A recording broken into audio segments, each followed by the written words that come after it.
Did you steal this boarding pass? Flight attendant Jennifer Walsh rips the boarding pass from Dominique Harrison's hands. She tears it in half. The pieces flutter to the floor like confetti. Passengers whip out phones. Camera flashes explode across the cabin. A businessman in 2B starts live streaming. The elderly woman in 3A gasps audibly. Jennifer grabs Dominique's carry-on from the overhead bin and hurls it into the aisle. Documents scatter. A leather portfolio splits open, spilling contracts across the narrow walkway. Dominique sits frozen in seat 1A. Her hands rest perfectly still on her lap. No tears. No shouting. Just quiet dignity as humiliation rains down around her. Sometimes people get confused about where they belong, Jennifer sneers, loud enough for every passenger to hear. Have you ever been judged so harshly that strangers felt entitled to destroy your property in public? Jennifer crosses her arms, studying Dominique like a detective examining evidence. I need to verify your identity before we can proceed. My driver's license is in my wallet, Dominique says softly. That's not enough. Jennifer's voice grows louder, performing for the audience. First-class passengers need additional verification. It's airline policy. The businessman in 2B, Michael Torres, adjusts his phone angle. His live stream counter reads 847 viewers and climbing. Comments flood the screen faster than he can read them. Susan Kim, a 15-year veteran flight attendant, watches from the galley. Her fingers grip the counter. She's seen this dance before. Always ends the same way. Dominique reaches for her portfolio scattered across the aisle. As she gathers the papers, a document catches the overhead light. The header reads, Confidential, Federal Aviation Acquisition, Eclipse Industries. Jennifer doesn't notice. She's too busy addressing the cabin. Ladies and gentlemen, we apologize for this delay. Some passengers attempt to board incorrectly. The elderly woman in 3A whispers to her husband, That poor dear. She's done nothing wrong. A college student in 4C posts to Instagram, watching discrimination happen in real time. This is disgusting. #JusticeNow. Dominique's phone buzzes. The screen displays Eclipse Industries, board meeting. Reminder, 9 a.m. Pacific. She silences it quickly. Ma'am, I'm going to need you to gather your belongings and move to economy, Jennifer announces. We have paying customers waiting to board. The comment stings. Dominique's Platinum Elite status badge gleams on her boarding pass fragments. She's flown over 200,000 miles this year alone. Her corporate account generates more revenue than most small businesses. Michael's live stream explodes. #plane drama starts trending within minutes. Viewers screenshot Jennifer's name tag. The airline's social media mentions spike by 3,000%. I understand you're just doing your job, Dominique says, her voice steady as granite. But I paid for this seat. Jennifer rolls her eyes. Sure you did. The insult hangs in the air like smoke. Passengers shift uncomfortably. Some lower their phones, suddenly ashamed of their voyeurism. Captain Robert Hayes receives the first passenger complaint through the airline app. Then another. His tablet chimes repeatedly as reports flood in. Ma'am, if you don't cooperate, I'll have to call security, Jennifer threatens.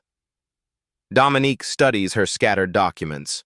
One paper shows quarterly revenue projections, $2.8 billion in federal transportation contracts. Another displays her signature on aviation licensing agreements. She pulls out her phone and dials a single number. Hi, it's Dominique. Her voice drops to a whisper. We have a situation on Flight 447. Please hold all clearances until further notice. The call lasts 12 seconds. Jennifer mistakes the brevity for weakness. Calling your lawyer won't help. This is federal airspace. A gate agent appears at the aircraft door, radio crackling with urgent messages. Airport Security Chief Detective Martinez receives a code yellow alert. The situation escalates beyond Jennifer's control. Susan Kim finally steps forward. Jennifer, maybe we should... I've got this handled, Jennifer snaps, cutting off her colleague. But she doesn't. The viral storm brewing online will reach corporate headquarters within the hour. Stock analysts will start asking questions by market close. Dominique sits quietly, watching her professional world and personal dignity collide at 30,000 feet. Her phone remains in her lap, one contact away from changing everything. The cabin grows tense. Passengers document every word, every gesture. Some defend Jennifer in comments. Others demand justice for Dominique. Nobody realizes they're witnessing the opening move in a chess game where only one player knows the rules. Last chance, Jennifer says, hand hovering over the emergency communication button. Move to economy or face the consequences. Dominique's response comes barely above a whisper. I'll wait. Detective Martinez's heavy footsteps echo through the jet bridge. His radio crackles with updates from dispatch. Code yellow, gate 17. Disruptive passenger, first class. He's handled hundreds of these calls. Usually ends with handcuffs and a perp walk through the terminal. Airport manager Patricia Reynolds rushes behind him, her heels clicking frantically on the metal grating. She's already fielding calls from corporate. Social media is exploding. The airline's reputation bleeds with every retweet. What's the situation? Martinez asks Jennifer as he boards. Passenger refuses to comply with crew instructions. Claims she belongs in first class but can't provide proper verification. Martinez studies Dominique. She hasn't moved from 1A. Her posture remains perfect, hands folded like she's attending a board meeting. Ma'am, I'm Detective Martinez with airport security. I need you to come with me. Am I under arrest? Dominique asks calmly. That depends on your cooperation. Michael's live stream viewership explodes past 50,000. Comments pour in faster than algorithms can process them. Number sign racism. At gate 17, trends nationally within minutes. Reynolds checks her phone. The notifications are relentless. Local news crews are already en route. Corporate legal is demanding answers she doesn't have. Let's resolve this quickly, Reynolds whispers to Martinez. Upgrade another passenger to her seat. Offer her something in economy. I hear you, Martinez says to Dominique, but I need you to gather your things. Dominique doesn't respond. She's reading a document pulled from her scattered portfolio. The letterhead shows Federal Aviation Authority signatures. Her eyes scan technical specifications for aircraft certification requirements. Jennifer grabs the airplane's intercom. Ladies and gentlemen, we're experiencing a delay due to an uncooperative passenger. We apologize for any inconvenience. The announcement backfires. Passengers who weren't filming now point their cameras toward 1A. A mother covers her child's eyes. A teenager starts a TikTok live stream. This is harassment, someone shouts from economy. Let her fly, another voice demands. The cabin divides. Business travelers check their watches impatiently. Others document everything for social justice accounts. Susan Kim approaches Reynolds. Patricia, I've worked here 15 years. That woman hasn't done anything wrong. Jennifer says she doesn't belong in first class. Jennifer's wrong. Reynolds' phone buzzes with urgent texts from CEO James Wright. The company's stock price drops in real-time trading as news spreads across financial Twitter. Martinez radios for backup. Send 2 units to gate 17. Bring restraints. The words hit Dominique like physical blows. She's about to be arrested on charges that don't exist for crimes she didn't commit. She pulls out her phone and scrolls through contacts. Her finger hovers over one name. Federal Aviation Administration, Director. But she doesn't call. Not yet. Ma'am, final warning, Martinez says. Stand up and come with me voluntarily, or I'll remove you by force. The businessman in 2B stops filming. This feels too real now, too brutal. A teenage girl starts crying in 6A. Dominique closes her portfolio and stands slowly. Her movements are deliberate, graceful. She's 6 feet tall in her understated heels, commanding presence even in defeat. "I understand," she says quietly. Jennifer smirks triumphantly. Another troublemaker dealt with. Another example made. But as Dominique reaches for her coat, her phone buzzes. A text message from Wright James, CEO. The preview reads, "Dominique, heard about Flight 447. Need to discuss Eclipse contract immediately. Call me." The message appears for exactly 2 seconds before Dominique silences her phone. 2 seconds too long. Reynolds catches the name Eclipse and contract in her peripheral vision. Her face drains of color. Eclipse Industries is their largest federal contractor. "Wait," Reynolds says quickly. "Detective Martinez, can I speak with you privately?" But the damage is done. Passengers are posting. News crews are arriving. Corporate legal is preparing statements. Dominique puts on her coat with measured precision. She's played this game before, in boardrooms where millions of dollars change hands on the strength of a handshake. This is just another negotiation. The stakes are higher, the venue more public, but the rules remain the same. Martinez reaches for his handcuffs. The metal gleams under cabin lights. "Ma'am, please turn around and place your hands behind your back." 50,000 viewers watch live as a black woman in a perfectly tailored blazer prepares to be arrested for the crime of existing in first class. Dominique turns to face the detective. Her expression never changes. "I said I'll wait," she repeats, her voice carrying a quiet authority that makes Martinez hesitate. Something in her tone suggests this story is far from over. Dominique reaches into her coat pocket and pulls out a simple business card. She hands it to Detective Martinez with the same calm precision she's maintained throughout the ordeal. Martinez reads it once. Then again. His hand freezes halfway to his handcuffs. "Dominique Harrison, Chief Executive Officer, Eclipse Industries." The card is elegant, understated. No flashy logos or gold embossing, just facts printed on premium cardstock. Reynolds sees Martinez's face change and snatches the card from his hands. Her complexion shifts from pink to pale gray in seconds. "Eclipse Industries," she whispers, barely audible above the cabin's humming ventilation. Jennifer doesn't understand the sudden silence.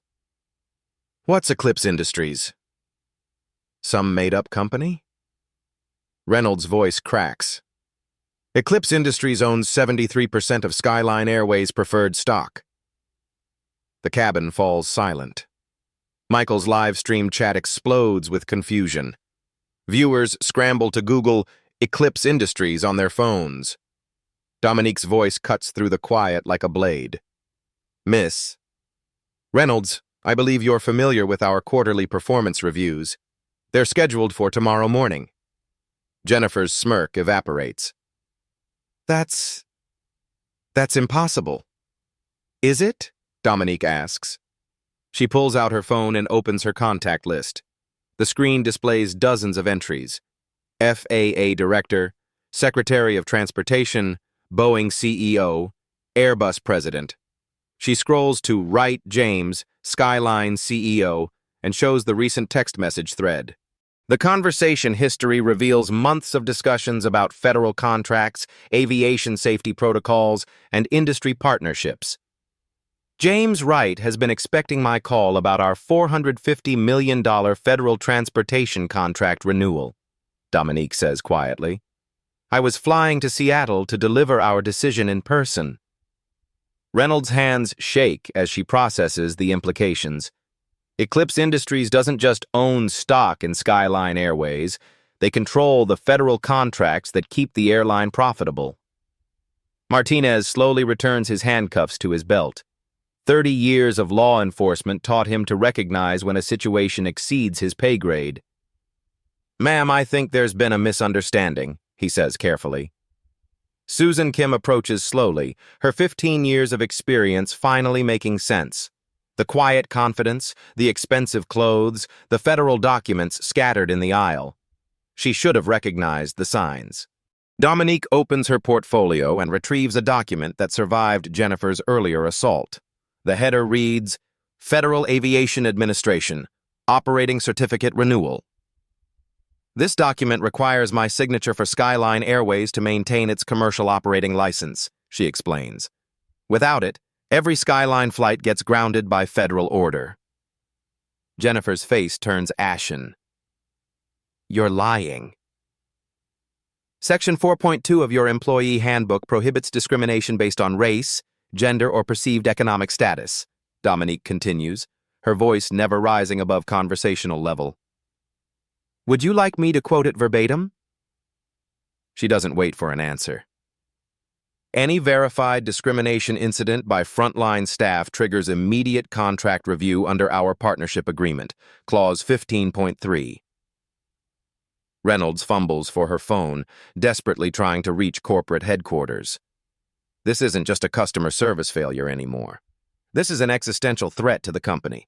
Michael's live stream viewership explodes past 100,000.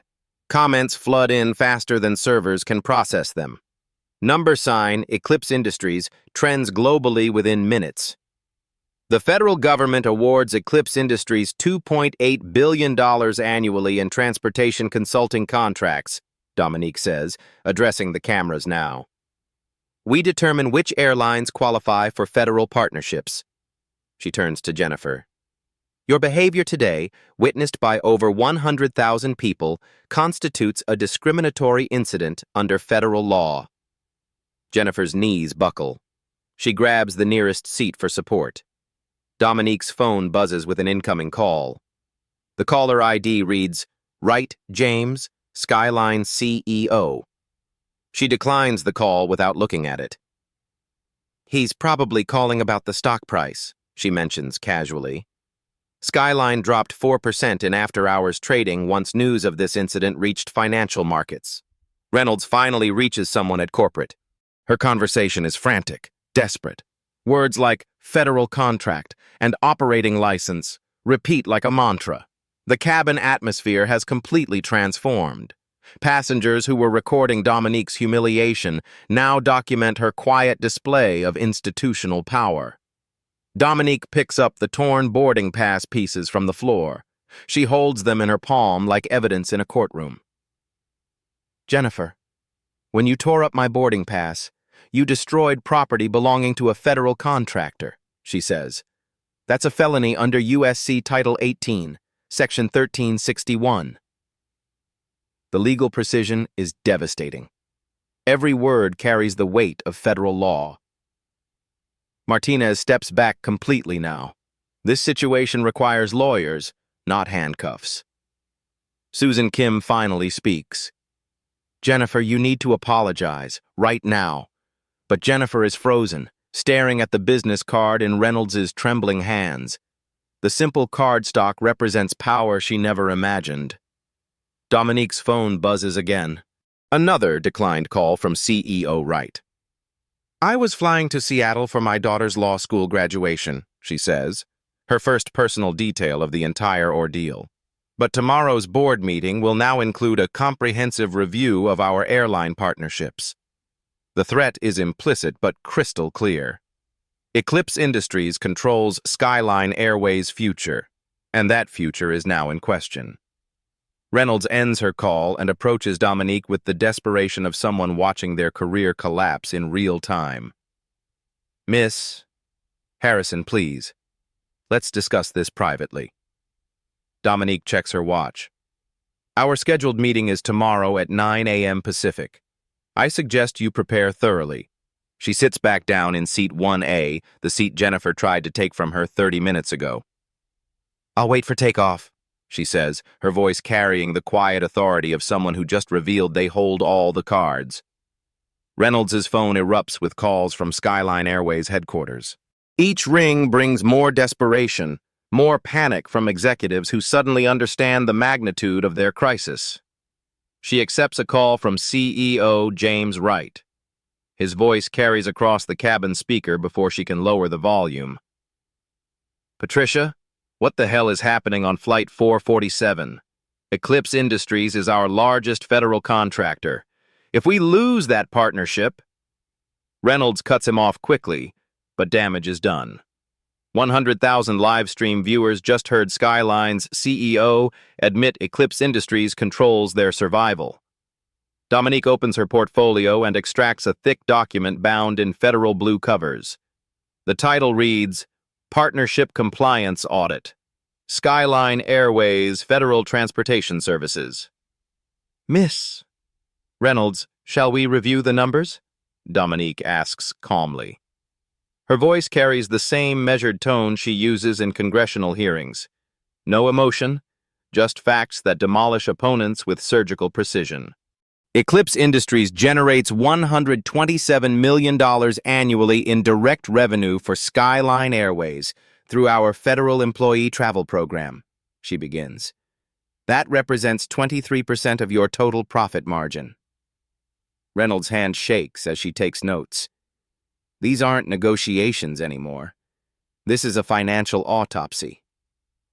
Our partnership agreement, signed 18 months ago, includes specific performance metrics, Dominique continues. Customer satisfaction scores must exceed 85%. Current rating following today's incident, 67%. Jennifer finally finds her voice. Those numbers can't be real. Dominique doesn't look at her. She addresses Reynolds directly. Section 12.4 requires zero tolerance for discriminatory practices by customer-facing personnel. Today's incident, documented by over 100,000 witnesses, constitutes a material breach. Michael's live stream chat explodes with viewers screenshot financial documents. Business journalists join the stream, recognizing the corporate implications.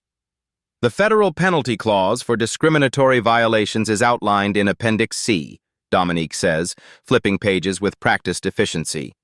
$67 million immediate fine, plus suspension of federal contractor status. Reynolds does quick math. Losing federal contracts would cost Skyline Airways $200 million in annual revenue. The company would face bankruptcy within 6 months. Our legal department will argue this was an isolated incident, Reynolds says desperately. Will they? Dominique pulls out her phone and scrolls through saved videos. I have documentation of similar incidents involving your staff from the past 18 months. 3 cases resulted in formal FAA complaints. She shows Reynolds a folder labeled Skyline Discrimination Pattern, Federal Review Pending. The evidence is devastating. Pattern discrimination triggers automatic federal investigation under Transportation Code 49 U.S.C. 40127. Susan Kim steps forward. Miss Harrison, Jennifer acted alone. The rest of us did nothing, Dominique finishes quietly. 15 years of experience, and you watched discrimination happen without intervention. The observation cuts deep. Susan realizes her silence made her complicit. Dominique's phone buzzes with another call from CEO Wright. This time she answers, putting it on speaker. James, I'm sitting in seat 1A on flight 447, the same seat your employee accused me of stealing. Wright's voice cracks with panic. Dominique, we can resolve this. What do you need? The terms are non-negotiable, she replies. Jennifer Walsh receives immediate suspension pending full investigation. Your entire customer service team completes 40 hours of bias training within 72 hours. Done, Wright says instantly. I'm not finished. Dominique's voice sharpens. Skyline Airways implements a zero-tolerance discrimination policy with automatic termination for violations, independent monitoring through passenger feedback systems, real-time bias reporting app for customers. Wright agrees to everything. He has no choice. The final requirement, Dominique says, is a $50,000 donation to the NAACP Legal Defense Fund, made publicly, with admission that today's incident violated federal anti-discrimination law. Jennifer gasps. Public admission means legal liability, potential criminal charges. James, you have until market opening tomorrow to implement these changes, Dominique continues. or Eclipse Industries terminates our partnership immediately. The ultimatum is surgical. Wright knows Skyline's stock will collapse if they lose Eclipse's federal contracts. Shareholders would demand his resignation within hours. Understood, Wright says quietly. Dominique, I'm personally apologizing for— Save it for the press conference, she interrupts. Your legal team should prepare statements acknowledging discriminatory practices and outlining corrective measures. She ends the call. Reynolds stares at the phone, watching her company's future disappear in real time. Social media posts are already affecting stock prices. Financial news outlets are picking up the story. Miss Harrison, Reynolds pleads, isn't there some way we can handle this privately? Like you handled my boarding pass? Dominique asks, holding up the torn pieces. Like you handled my dignity when your employee accused me of theft? The questions hang in the air like indictments. Martinez receives radio orders to stand down completely. This situation has escalated beyond airport security into federal jurisdiction. Dominique checks her watch. You have 17 hours to comply with my terms. At 9 a.m. Pacific tomorrow, Eclipse Industries Board of Directors votes on all federal airline partnerships. She opens her portfolio to reveal the agenda for tomorrow's meeting. Agenda Item 4, Skyline Airways Contract Renewal. Recommendation, Termination. Reynolds reads the line over and over, each word sealing her company's fate. The choice is yours, Dominique says quietly. Reform your culture or lose federal business permanently. Jennifer finally breaks her silence. This isn't fair. You're destroying careers over one mistake. Dominique looks at her directly for the first time since the business card revelation. You accused a federal contractor of theft in front of 100,000 witnesses. You destroyed my property and attempted to have me arrested for existing while black in first class. Her voice never rises, but each word carries the weight of institutional power. Jennifer, you didn't make one mistake. You revealed a systematic culture of discrimination that Eclipse Industries will no longer enable. The cabin falls silent. Passengers lower their phones, finally understanding they've witnessed something larger than viral content. This is how power actually works. Not through shouting or violence, but through data, leverage, and consequences that reshape entire industries. Dominique's phone displays a text from CEO Wright. All demands accepted. Jennifer Walsh terminated immediately. Press conference scheduled for 6 a.m. Pacific. She shows the message to Reynolds. Your company chose survival, Dominique observes. Smart decision. Reynolds slumps into the nearest seat, career hanging by threads that Dominique controls completely. 6 hours later, CEO James Wright stands behind a podium at Skyline Airways headquarters. His hands shake as he reads from prepared remarks. Camera flashes illuminate his pale face. Skyline Airways deeply apologizes for the discriminatory treatment of Eclipse Industries CEO Dominique Harrison on Flight 447. This incident violated our core values and federal anti-discrimination law. The press conference streams live across multiple platforms. Michael Torres's original live stream generated 15 million views overnight. # Dignity First trends globally. Effective immediately, we're implementing comprehensive reforms, Wright continues. Jennifer Walsh has been terminated. All customer service personnel will complete mandatory bias training within 72 hours. Questions explode from reporters. Financial journalists calculate the cost of Skyline's reforms. Stock analysts predict third-quarter losses from the Eclipse Industries Partnership Review. Wright announces the $50,000 donation to the NAACP Legal Defense Fund. His admission of discriminatory practices triggers immediate federal review under Transportation Code 49 U.S.C. 40,127. Meanwhile, Dominique arrives in Seattle 6 hours after her scheduled landing. She missed her daughter's law school graduation ceremony, but not the celebration dinner. Mom, her daughter Amelia says over dessert. I saw the news. You could have just called CEO Wright from the plane. Dominique cuts her chocolate cake with deliberate precision. Sometimes change requires public accountability, not private phone calls. The restaurant buzzes with whispered conversations. Other diners recognize her from viral videos. Some approach for selfies. Others nod respectfully from across the room. Besides, Dominique adds, Eclipse Industries needed to demonstrate consequences for discrimination. One phone call wouldn't have created industry-wide reform. She's right. Within 48 hours, 3 major airlines voluntarily adopt anti-discrimination policies modeled on Skyline's forced reforms.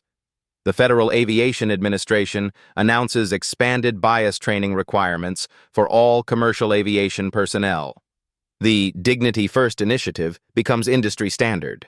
Airlines implement real-time discrimination reporting apps.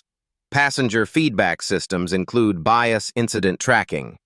Body cameras become mandatory for customer service representatives. At Eclipse Industries headquarters, Dominique's assistant schedules congressional testimony about transportation discrimination.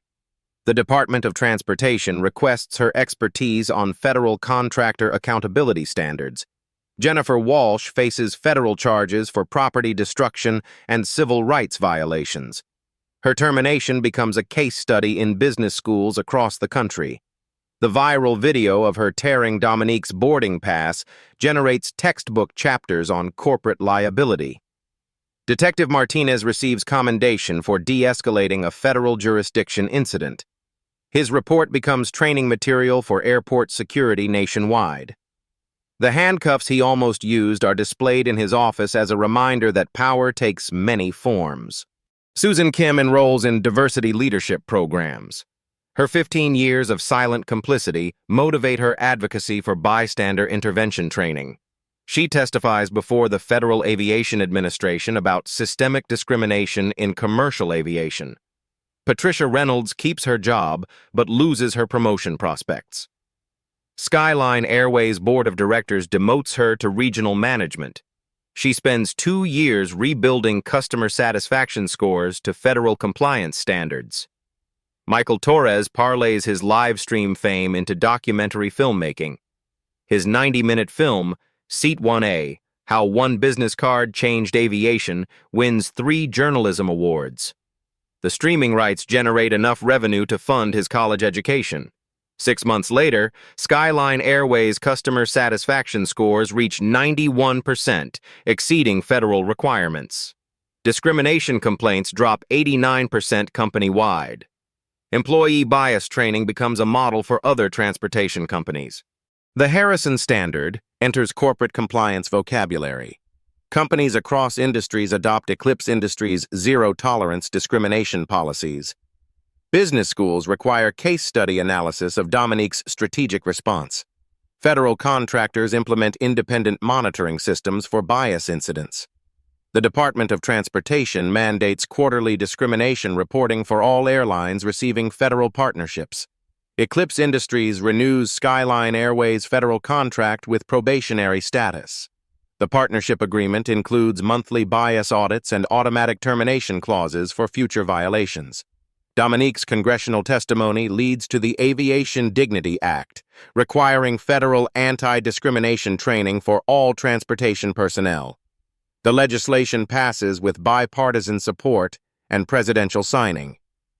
She receives the NAACP's Corporate Leadership Award for transforming discrimination into systemic reform. Her acceptance speech emphasizes intellectual leverage over emotional responses. Change doesn't require raising your voice, she tells the audience. It requires knowing your worth and using your power strategically. The aviation industry experiences its largest discrimination reduction in federal record-keeping history. Independent audits show 73% improvement in minority passenger treatment across all major airlines. Harvard Business School creates the Harrison Chair in Corporate Accountability, funded by companies seeking to avoid similar public accountability moments. The position researches strategic response to discrimination incidents. 3 airlines proactively contact Eclipse Industries for diversity consulting services. Dominique's company expands into bias prevention training for federal contractors across all transportation sectors. Jennifer Walsh, after serving 6 months in federal minimum security prison, completes court-mandated bias education.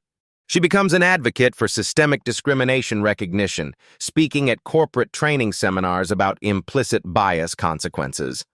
Her testimony includes acknowledgement that Dominique's quiet dignity exposed her own unconscious prejudices. The criminal conviction prevents her return to customer service roles, but creates opportunities for rehabilitation advocacy. 2 years later, Dominique keynotes the International Aviation Safety Conference. Her presentation, Dignity as a Business Imperative, draws standing ovations from industry executives worldwide. The conference introduces mandatory bias prevention protocols for international aviation partnerships. Dominique's strategic response becomes the gold standard for corporate discrimination accountability. Eclipse Industries' federal contract portfolio grows to $3.2 billion annually. The company's reputation for strategic leadership attracts partnerships with Fortune 500 corporations seeking diversity expertise. Flight 447 becomes a landmark case study in business schools, law schools, and federal training programs. The incident demonstrates how individual dignity can reshape entire industries when combined with strategic power and institutional leverage. The broken boarding pass pieces, preserved as evidence in federal court proceedings, are donated to the Smithsonian's National Museum of African American History and Culture. They represent the transformation of personal humiliation into systematic justice. Dominique frames her termination letter for Jennifer Walsh. It hangs in her office as a reminder that intellectual power, properly applied, creates more lasting change than emotional responses ever could. 3 years after Flight 447, Dominique Harrison sits in her corner office overlooking downtown Atlanta. The morning sun illuminates her desk, where a single business card rests in a simple frame. Not her own Jennifer Walsh's termination letter sits beside it.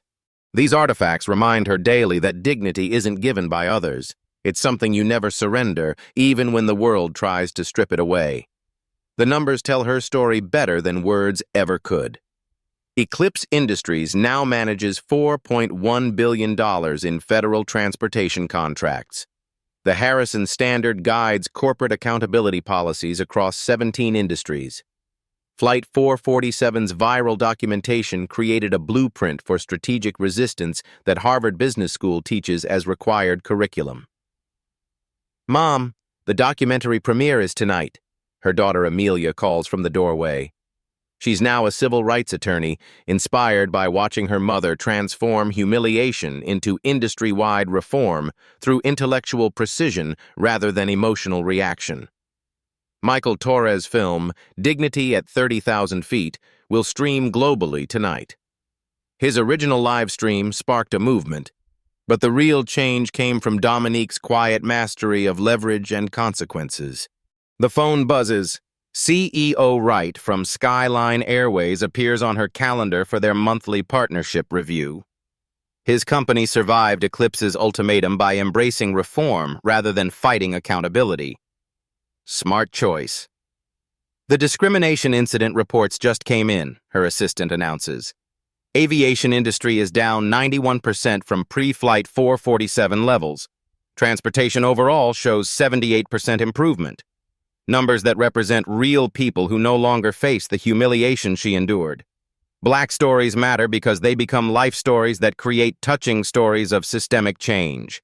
These real-life stories prove intellectual power changes everything. Jennifer Walsh will speak at tonight's premiere. Her journey from federal convict to bias prevention advocate demonstrates redemption through education rather than revenge.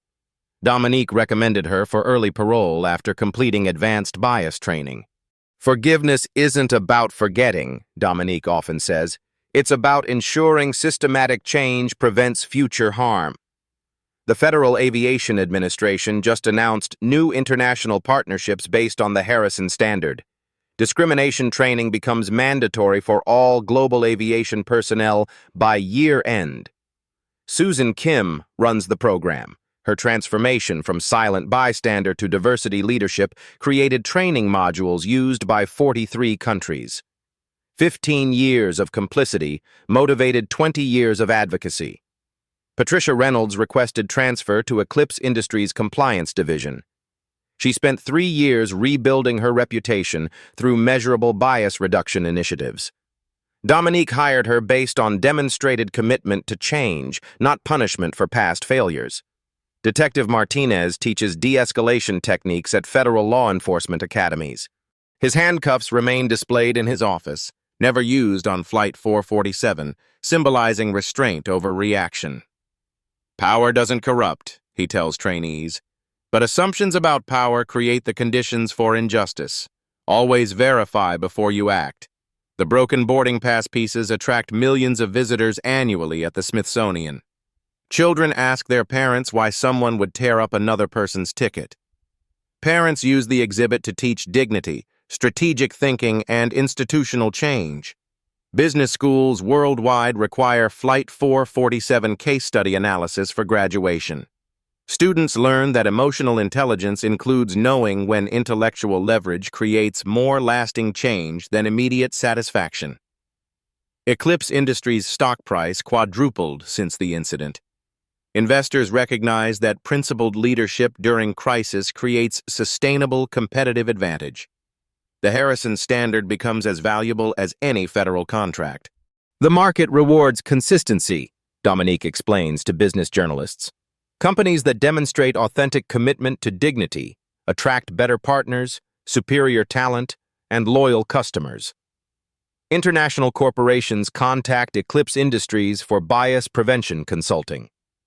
The company's expertise transforms personal experience into profitable solutions that benefit everyone except those who profit from discrimination. The aviation industry's transformation proves systematic change possible when individual dignity meets institutional leverage. Quiet power beats loud protests when strategic thinking guides principled action. Tonight's premiere will stream globally, reaching estimated audiences of 50 million viewers. The story continues spreading because dignity resonates across cultures, languages, and economic systems. What would you tell someone facing discrimination today? Reporters ask during interviews. Document everything. Know your worth. Use your power strategically. Change systems, not just individual hearts, Dominique responds. Emotional reactions feel satisfying, but intellectual precision creates lasting justice. The Flight 447 Foundation awards scholarships to minority students pursuing federal transportation careers. Recipients study bias prevention, strategic negotiation, and institutional change rather than traditional advocacy approaches. Corporate leaders request private consultations about preparing for accountability moments. Eclipse Industries teaches systematic response protocols that transform crisis into competitive advantage through principled leadership. Every discrimination incident becomes a choice, Dominique tells executives. Reform proactively or face public accountability. Smart companies choose dignity before crisis forces their hand. 3 major airlines now exceed federal bias prevention requirements voluntarily. Competition for Eclipse. Industries partnerships motivates industry-wide improvements that benefit all passengers, regardless of race, gender, or economic status. The morning news announces another transportation company adopting Harrison Standard protocols. Systematic change spreads because intellectual strategies create measurable results that benefit stakeholders across entire industries. Your voice matters in this ongoing transformation. Have you witnessed discrimination in action? Share your story in the comments below. These touching stories and real-life stories create the foundation for systematic change when combined with strategic thinking and principled action. Subscribe for more Black stories that demonstrate how quiet dignity transforms entire systems. Together, we're rewriting the rules that govern how institutions treat individual worth. Share this video with someone who needs to understand that intellectual power creates more lasting change than emotional reactions. Strategic responses to injustice build better systems for everyone who comes after us. The broken boarding pass pieces in the Smithsonian remind millions of visitors that dignity, when combined with leverage and strategic thinking, reshapes entire industries. Your story could be next. Comment below. What would you have done in Dominique's position? How can we apply strategic thinking to create systematic change in your industry or community? Remember, change doesn't require raising your voice. It requires knowing your worth and using your power strategically. Life stories become touching stories when they transform personal dignity into systematic justice. Subscribe now for more real-life stories that prove quiet strength changes everything.